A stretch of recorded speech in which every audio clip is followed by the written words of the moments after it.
let's move on. Let's move on to the playoff picture real quick, since that is what put us on Bleacher Report. Let's talk about it. Playoff picture.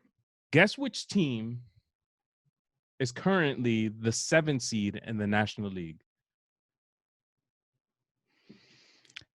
I know what you want me to say, Manny, Mhm. but let's just, before I get into that, this is the team that you had going to the World Series, correct? I mean, I don't know. I'd have to go back and check, but I think No, I I had them going know. to- I know. Oh, I know. And by the No, I'm way, kidding. I actually don't know. I'm trying to justify that by, like, I don't have the numbers in front of me right now because I'm unprepared. My daughter hasn't been sleeping at night, so I'm very tired. But the Cincinnati Reds, I believe, have the 3rd best pitching staff in baseball. I could just go to Fangraphs and check it. Mhm. So that's kind of what I'm basing this on here. If you get to the postseason and you have to face Trevor Bauer, who's been out of this world this year, Luis Castillo has been good this year. Sonny Gray, I don't know if he's healthy or not, but when he was healthy, he was pitching like the Sonny Gray of the Oakland A's in his prime. That's a tough 1, 2, 3 to go against. So if they're the 7th seed today, they would be facing off against the Atlanta Braves, who all they have is Max Fried in the rotation. Their rotation is ranked. Let me check real quick. The Braves rotation is currently ranked. I feel like I'm screaming, by the way. I think you're fine. Ranked 17th in baseball. The Reds are ranked 5th. They are the 3rd best rotation, according to WAR, in the National League. So I honestly, just on pitching, if you think pitching wins playoff games, I think the Reds can beat the Braves in a 3-game series. I take between Bauer and Fried this season. I think I take Bauer. Between Fried and Bauer, Yeah, in like a first game, yeah, I think I would take Bauer. You know, Fried's been really good this year. Fun fact. And then who's the game 2 pitcher? Yeah, go ahead. I guess the game 2, I'd go with Sonny Gray for experience. Yeah, but then how about for the Braves? That's I think the Braves. The Braves rotation is shot. Cole Hamels isn't going to pitch. You have Josh Tomlin, Kyle Wright. I fucking, excuse my language, but that Not Tomlin, fucking not bastard, Tomlin. man. Please, But Josh Tomlin. Tomlin's not going to win. It's going to be Tomlin. Who else is starting for them?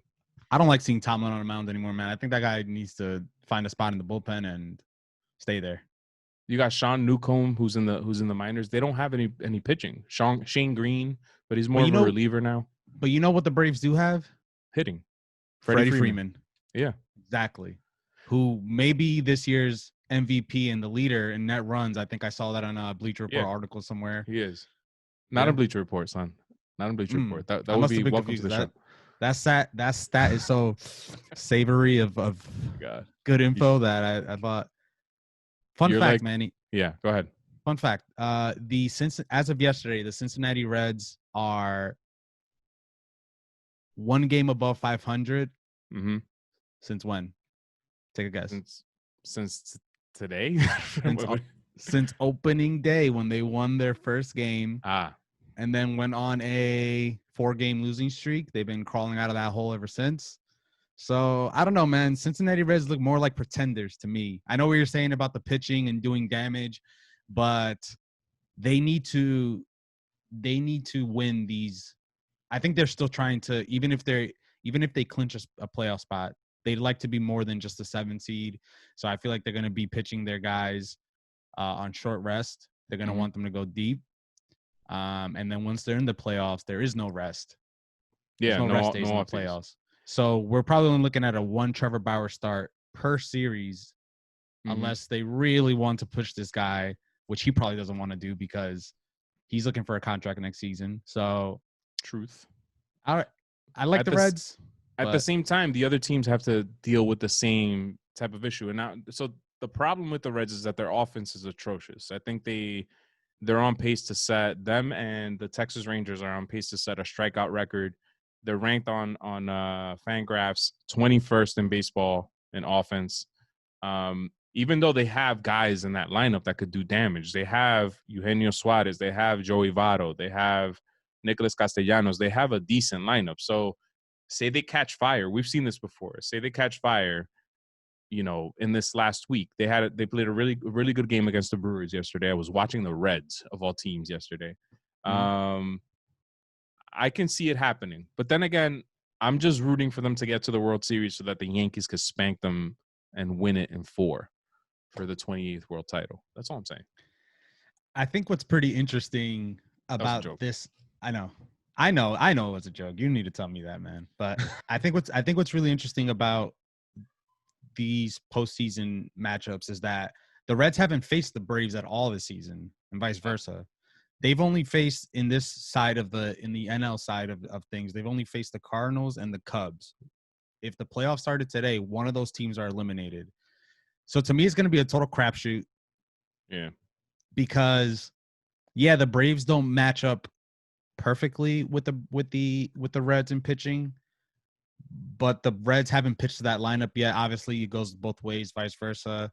And I think that's going to be probably the most interesting thing about these series. And of course, if they get to the World Series, and so do the White Sox, they've played the White Sox this year already, so that'd be like the only time they cross over. But yeah, because it's regional. So in the National League playoff picture, if the season were to end today, it would be the 1 seed Dodgers versus the 8 seed Phillies, the 4 seed Padres versus the 5 seed Marlins, the 2 seed Braves versus the 7 seed Reds, the 3 seed Cubs versus the 6 seed Cardinals. The only matchup there in which the teams have faced each other is the Cubs and the Cardinals, the 3 and 6 seeds. Which is pretty interesting. And in the AL, it's a different story. It would be the Rays versus the Blue Jays, the Twins versus the Yankees, the White Sox versus the Indians, the Oakland A's versus the Astros. So this playoff picture, everybody has faced each other except for the Yankees and the Twins. And then that series is important. The Yankees and the Twins is two teams to look at this final week because they want that 4 seed so that they can have home field advantage. Yeah. But the only team outside of the first 3 teams is the 4 seed that would have home field advantage, and currently the Twins have it. So and the Twins face the Reds. The Twins finish off their season versus the Reds. Wow, look at this, man. Look at all these connections here. Man. Fuck. So it's like a Tarantino movie.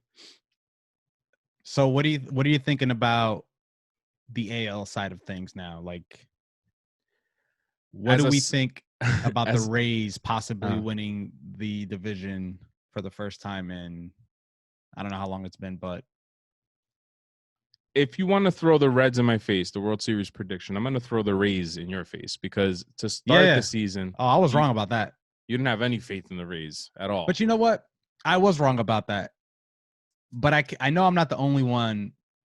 I got to stop being so scared about giving my hot takes like this. And I'm also going to stop giving so many hot takes because the Rays get no love from any of the away team commentators. Yesterday, I was listening to the Mets game. They were versus the Rays. The Rays beat the Mets versus Jacob deGrom.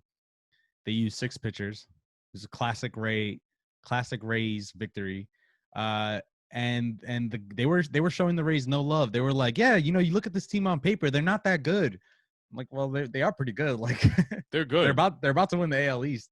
So I don't know, man. Maybe by the way, they're jerseys. They're consistently good. They're consistently good. I think it's the stadium. It's like you wouldn't know if this was a pandemic, if we're in the middle of a pandemic or not, if you base it on the crowd at Tropicana Field, because it's empty there in a regular season. So I think that's part of it.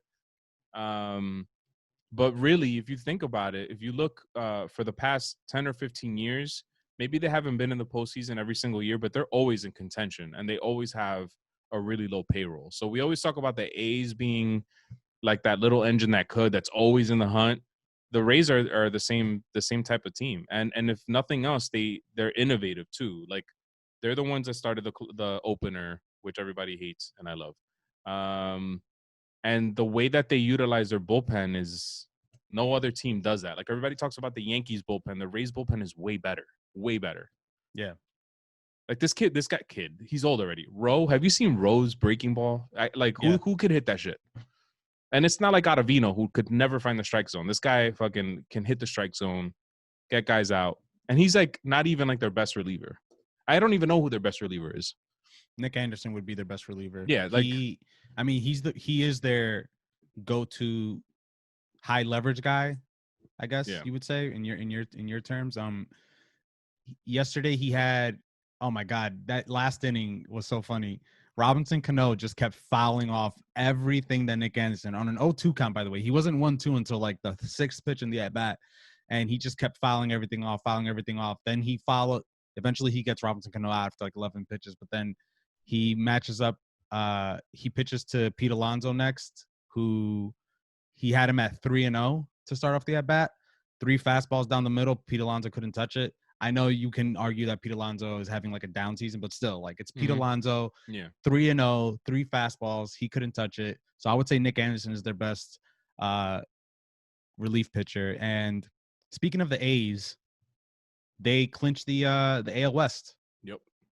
It's not the Astros. How we've seen it in the last 3 years.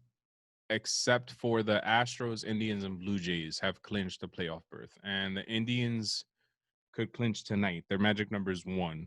The Blue Jays' magic number is 4, and the Astros' magic number is also 4. Speaking of the Astros, Justin Verlander has Tommy John surgery. I don't know, man. Would you hang it up? I think they're done, personally. The Astros? I call him Jorge because I'm partial to my Latino brothers and sisters out there. His name is really George. He's not even Latin. I think. Is he? He looks George Springer. He has some flavor in there, I think. Yeah. Okay. We'll take him. We'll claim him. But he's a free agent. I don't know if this is the real Jose Altuve or not. I think he's still hurt. Alex Bregman just came back. Michael Brantley's a year older. I think he's a free agent next year too. I'm not sure. But I don't know. I think this team is they still got now. Yordan Alvarez. This dude pitching this year is having a pretty decent season. Yeah, I don't know if they're ever going to get back to this dominating team that we've known these last couple of years. But I'm not going to rule out the Astros just yet. I should have mentioned this when we were talking about the Rays, but I think the Rays, with the win tonight, clinch the East. I believe. Probably because the Yankees are 31-23. The Rays are 36-19. So they're 4 games back, more than 4.5 games back. And the season ends on like Sunday. So there's not that many games. Yeah, you're probably right. They probably clinched tonight. But it's okay. That's fine. I'm good. Let me get that 4 seed. I'm good. All right, man. Let me get that 4 seed. That's all I want in life. Right now. Okay.